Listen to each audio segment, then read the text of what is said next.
Welcome back to Anchor Designs. I'm James, and today we're going to be looking at a British Seagull, which is an outboard made in England many years ago, and the ranges consisted from the 1930s up until I think the mid 1990s from what I've read. This video is on a Seagull 40 Plus, and I've made a few little modifications and adjustments, and I thought it might be of interest to you. So I picked up one of these for a couple of weeks ago now, before all this corona stuff started going around, and managed to get it working. Here's a little bit of footage of it first being started up.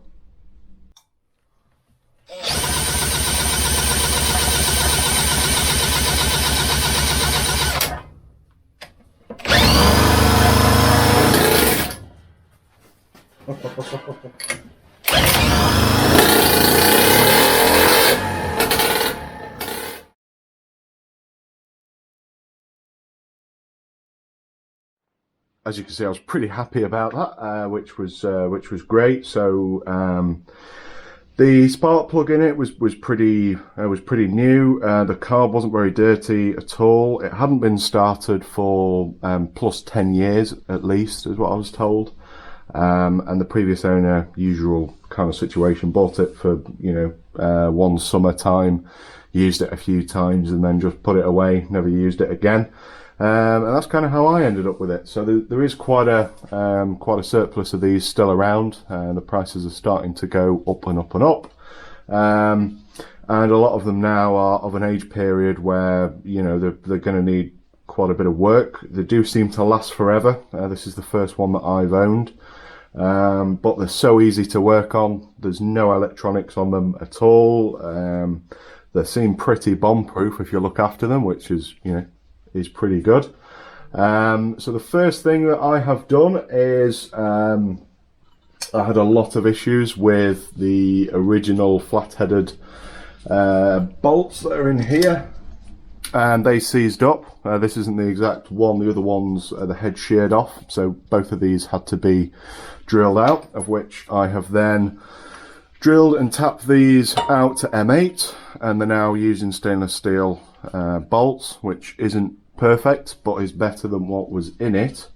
So there's not a lot of meat on these with wall thicknesses, and I'm quite close to the edge, but I've managed to cut a thread in there pretty nicely with no issues. It's very important that this is done squarely and very accurately. Second issue that I had was the clamp section on here that holds the gearbox in. I had a little bit of an issue with, again, the original bolts on here. It was completely stuck. That was where I was at. I welded bars on, couldn't get a decent enough penetration, so I had to sacrifice a cheap spanner. Here's a bit of footage of me doing that.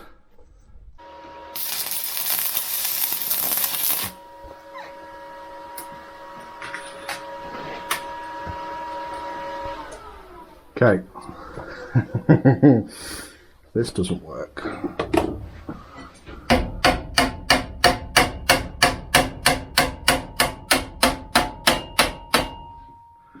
think it's going. Oh, it's going.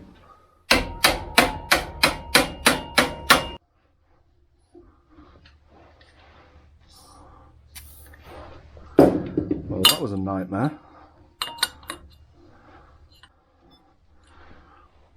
Yeah, that's your problem. You can see the how badly it's reacted. You can barely see the threads anymore.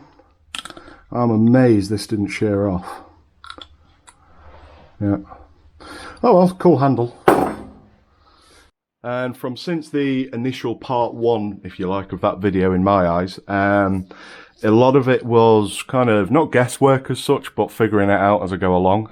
So a lot of the footage I haven't really kept, because to be honest, I thought it was pretty boring. So since me welding this on and doing a lot more research and looking into it, I've got myself a book, and I have watched a lot of videos by, I think it's Poor Old Chap, and then there's an Irish guy, I can't remember his name. I'll probably put that up on the video. And I've done more and more research, more and more video watching, and yeah, I've got a few more ideas to share with you today. Getting the engine started and then putting it into a test tank where I live, just for testing outboards.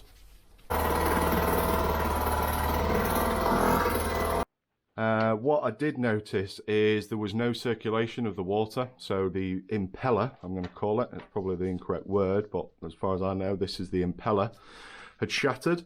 So we're going to look at replacing that today with a non-broken one. I don't think this is new, but it's non-broken, which is important. And I thought, well, doing this job, we will also replace the gearbox gasket as well. A lot of the videos that I've kind of seen, that the people just use the old ones, which this probably could have done, but if you're going to do a job, my opinion is kind of do it the best you can. So I've done a few little upgrades with changing a lot of the rusty old bolts to a metric pitch and stainless bolts, which just for accessibility wise would be grand. The 5/16 and 9/16 bolt sizes that I tried to get, I went to all of 4 local nut and bolt suppliers, and these are not standard anymore, including companies like BAPP bolts. They've been brilliant in the past, but pretty hopeless, to be honest. And this is just one of the ones that had sheared off. So from the videos that I've kind of seen is pretty common. So the difference between new and old is a wider pitch, and it's stainless steel, and for the angle, because I'm amazed at the angle of which these were made for trying to get these into the gearboxes. That's what they went for. That's a bit nuts. So one of the handiest things is you get these 30-degree Allen key ball heads that sits in like so, which is going to give you better accessibility for future servicing and maintenance of the outboard. But you have got to be really careful, as I say, when you are doing this, because the Seagull didn't come with a lot of material on the sides here. I thought I knocked it up at one point, but no, it worked out fine. So I've reassembled this dry, I've started it, and it works fine. So let's get on to a little bit of the further details and what else we're doing today in rebuilding this. Okay, so this is the gearbox. This is what we will be rebuilding and repairing today. And it's very, very simple. It's a bevel gear that connects down to the shaft on a square drive that's just going to slot in there quite nice and easily. One thing with these gearboxes is that they do take a uncommon oil, is what I will call it, which is 140 SAE, which is this. It's around £9 for 1 litre of it, which should last you quite some time. So on the back of the caps this is your fill plug, and I've spent a little bit of time. This is like some staining and some just residual stuff that's in there. I'm going to give this a little bit more of a clean.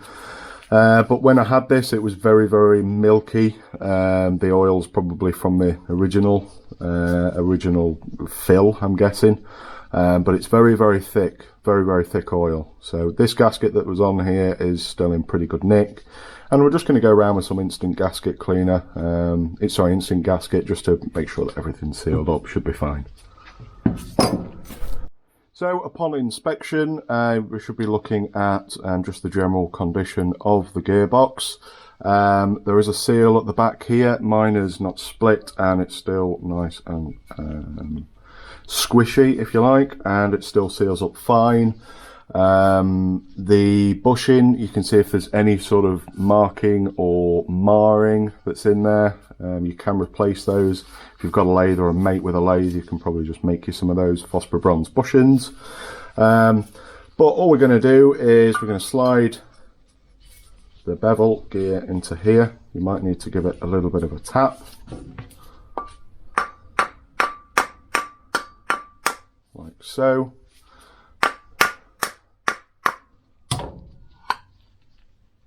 And that feels nice and nice and good onto there. And then there's a hole on this side of the shaft, which is going to line up with this piece here. These can be a little bit tight. If it is tight and it's not going on, you've probably got quite a heavy burr on these sides. A good thing if you do plan on doing this type of work quite often is to invest in a plastic mallet, or a nylon mallet I should say, or you can get these with rubber faces on them. Yeah, so this is just going to need a little bit of a tap now.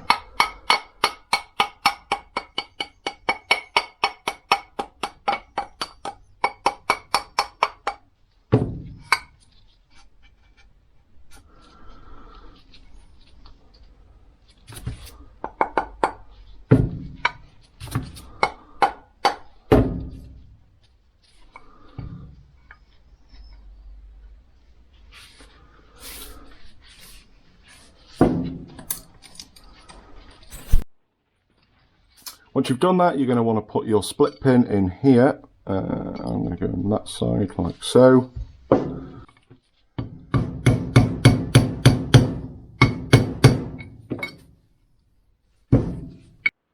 Okay, and as you can see, it's now driven in there. It's gone home, which is good. For knocking those in, just get yourself a piece of brass. This is from a deadbolt that had snapped. Just saves any sort of marring up or damage to the split pin. Okay, we do have the prop to put on. I usually put the props on very at the end, because you're going to want to start this up and see how it's running. This isn't a gearbox model. This will, you know, it can cut your foot off. So this is going to be the last job for me, and I would probably advise you do so also. So we're going to assemble the lower gearbox, put everything assembled on. Get everything nice and clean and sealed up, and then we'll put on this back piece, put everything back on, put the shaft on, put the impeller on, and we'd then put this on at the very end.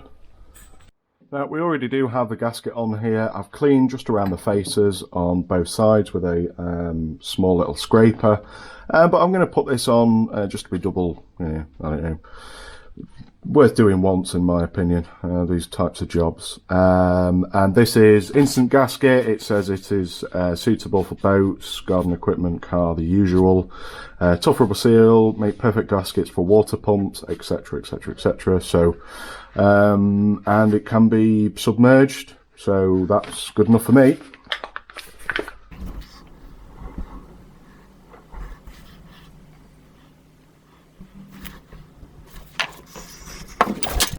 Okay, so I've just put a little bit of sealant just around the top there. I know it sounds daft, but you can put these on the wrong way. You want the filler cap on here to go at the top, like so. A lot of it's going to come out, but that's fine. Just give it a little bit of a wiggle, just to seal up okay. And then we're just going to wipe that clean.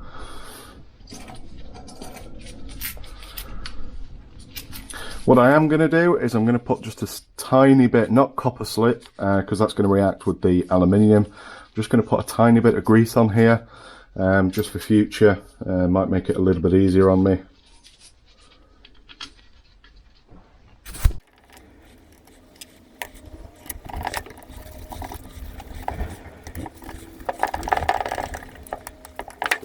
Okay, I've just given that a wipe. Any excess, just remove that. Now it's very tempting to take off the cap and fill this full of oil. Again, I'm going to do that when I put the prop on. So let's put on this seal now, and I'll show you what I've done with these. Nearly forgot. Wind this one, the top bolt out, and what this is going to do is actually going to align with this piece in here. You can see that. So that hole there is going to align with the top of this shaft onto there.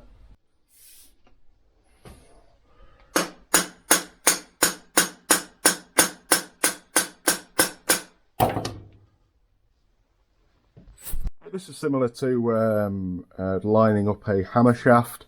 You don't have to hit this and bang this against the workbench. All you're going to do is damage your fin. So you can hold this free in the air like so.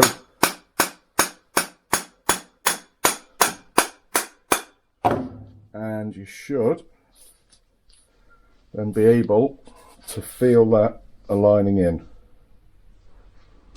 Okay, so what I have done is I've put this section in the vise, not this section, just to tighten these all down. And as you can see, what I did do earlier when you're tapping it from the top, you can overdo it. But what you want to hear is good meshing. So that to me sounds a little bit too tight. So we are going to just try and take it out just a little bit.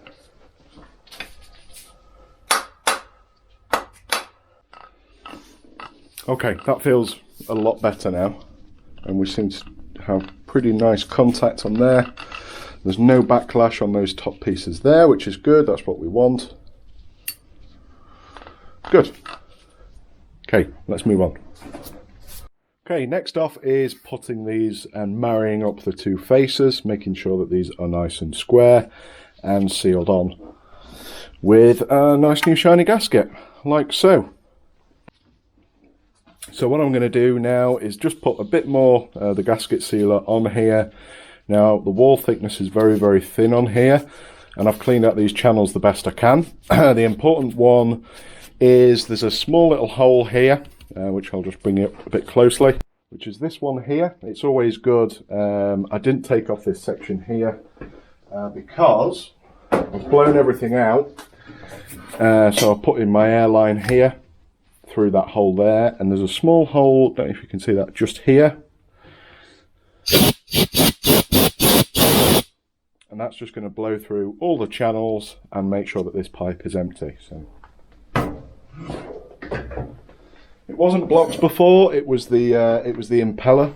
So what I am going to do is, just because I've done this before and I've not actually put the propeller on here, so I'm just going to seat that there just as a reminder for myself.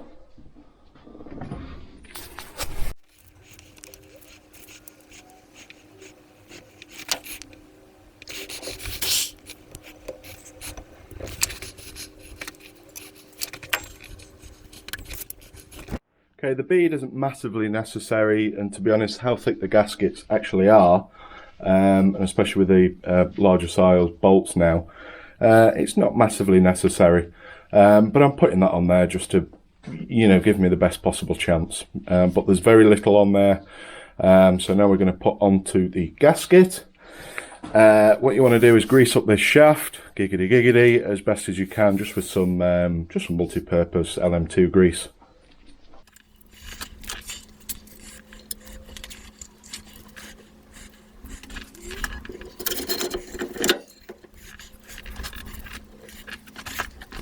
This bolt here is originally 9/16, which is very, very close to 8mm. In fact, I didn't drill this out any bigger. It's fractional. So all I did is put a M8 tap that just cut a small amount of the threads away in here, so they're all matching now. So everything is going to be metric, the bottom end. And it's kind of, I know it's a little bit criminal, and for a collector of a lot of old English machine tools, it is a little bit criminal. However, these sort of things are just so hard to get hold of, and the expense of everything. You know, I can get probably a bag of 50 stainless steel M8 bolts for the price that I could probably get the 9/16 and 5/16 sizes.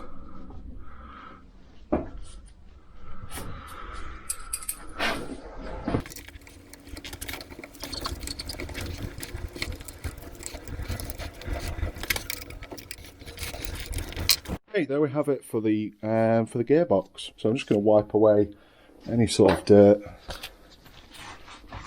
and any of the sealant on here, and this is now pretty good to go. One thing I would say, again, you know, this is only like an aluminium casting. They're very, very weak, and there's not a lot of wall thickness even when it's the standard bolts in here, so you don't want to be swinging on these. Just a nip up. The reason why the gasket is this thick is to take up a lot of that tension away from these thread sizes here. So there is a reason for that. So just keep that in mind, because if you strip these out, it's going to cause you a whole load of issues. So just bear in mind.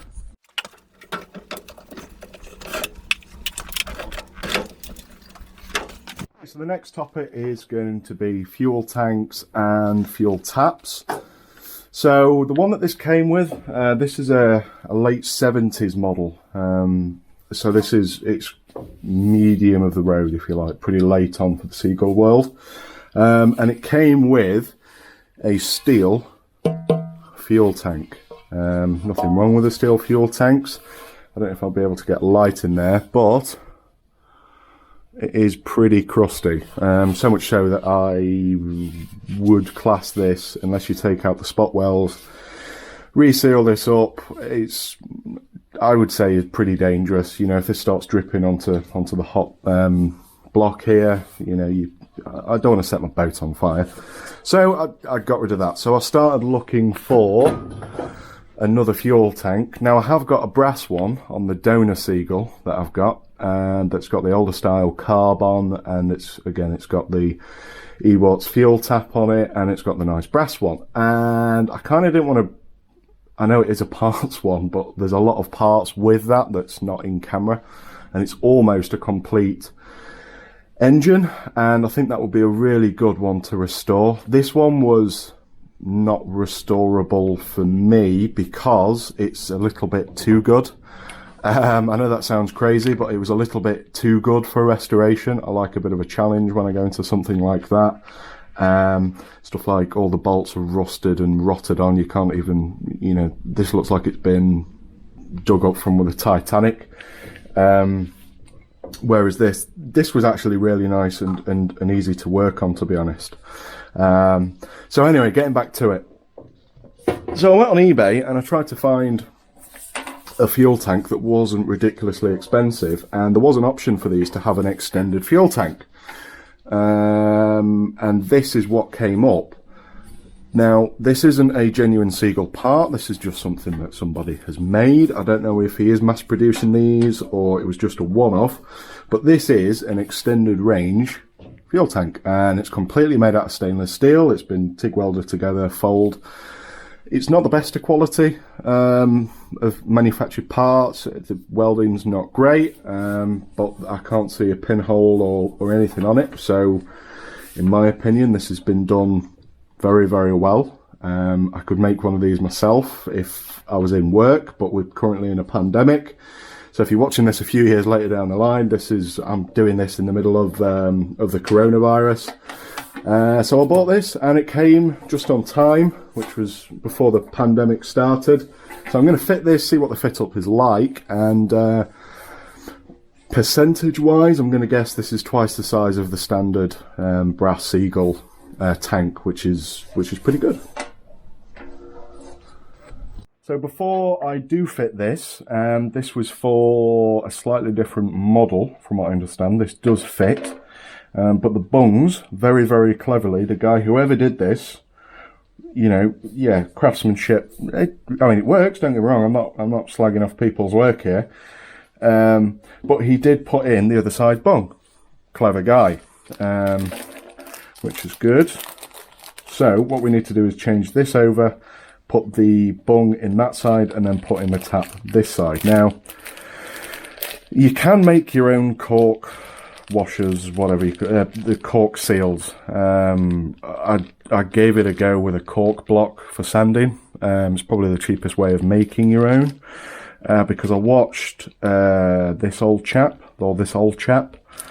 on YouTube, and he made himself, and yeah, it was perfectly easy. And then he said something in the video that was like £8 for a bit of cork. Now I wouldn't pay that, so I thought, just out of curiosity, I wonder how much they actually are. £3 for 5. I mean, it's not worth my time. It's not worth getting dust on my Myford. I could do it in a drill, but I just, for the price of them, I didn't really need to. So I stripped this down. I gave it a bit of a clean.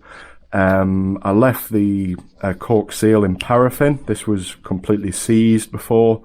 I left this overnight paraffin, took it out, cleaned up all the old fuel that had been in there, and I think that works pretty good for me now. So I'm going to put this back on here and do the swap over. I'm not going to do that on camera because that's pretty boring. You know what I'm doing.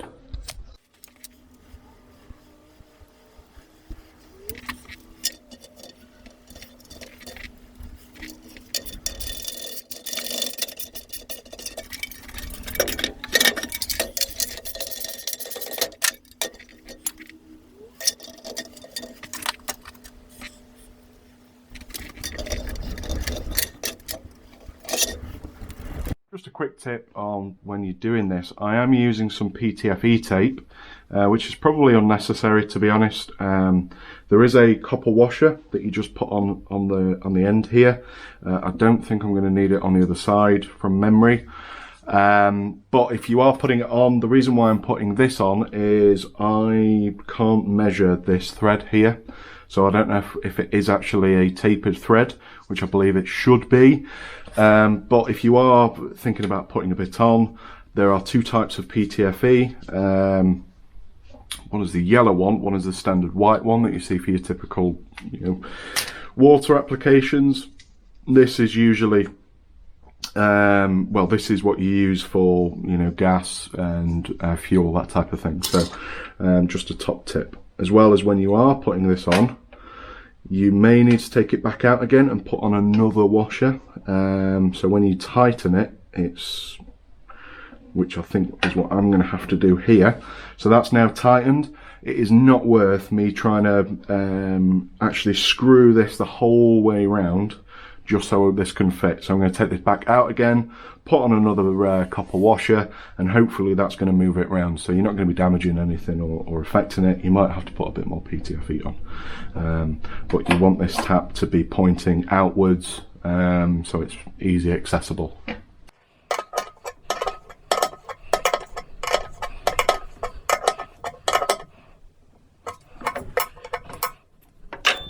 Used a ball scope just to see what the inside of this tank's like, and I don't think it's been used or not used a great deal, or drained when it was finished with, etc. But no, it works a charm. Standard fuel cap works. It's a bit tight towards the end, but no, it's all good.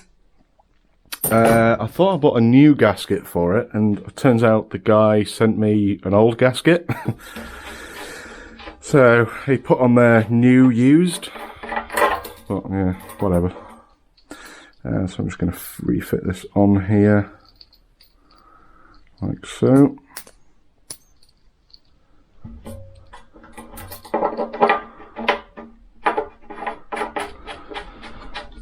We are pretty much ready to go.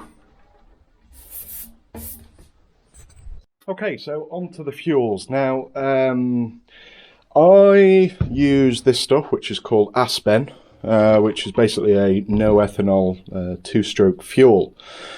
This is the wrong stuff to use. I use this in my chainsaws. Modern day, your typical Husqvarna or Stihl chainsaw uses a fuel mix of 50:1, which is what this is. And the old Seagulls, well, from this era, were 10:1. I think, I could be wrong here, that some of the later ones were, I think, 20:1 or 25:1. I mean, it will run on that, but it's a nightmare to start. The Seagull should kind of start in 1 to 2. This will take a bit longer because it's been, completely drained of fuel, etc., etc. More excuses. But you can buy the Aspen 4-stroke and then just add in your own fuel, which is what I've done. So let's put this in, and yeah, for priming, what I use is one of these. So this has already got the mix within it, so it's 10:1 this mix. And I need to get some more fuel, to be honest. And this is a tattoo bottle. So these are great for, taking out the spark plug, filling up a cylinder. But it's, it's brilliant for that. So highly recommend these. These are very, very cheap. Just your bog standard tattoo bottle. I use these on the lathe. I use these for fuel. Use them just for coolant, all sorts. They're really, really good and very, very cheap. Here's another top tip. So this is just a normal plastic bottle with this style end on the end. This was just, I think, some cranberry juice. But this, would you believe, it's not the same thread, but it will fit in there, and it's nice and solid. So if you are on the boat and you need to refuel, this is just a nice way of it not going everywhere. So I can just quite easily fill this in. I know that was 4-stroke, but I did off camera just put in some 2-stroke oil in there. There's the rest of it there.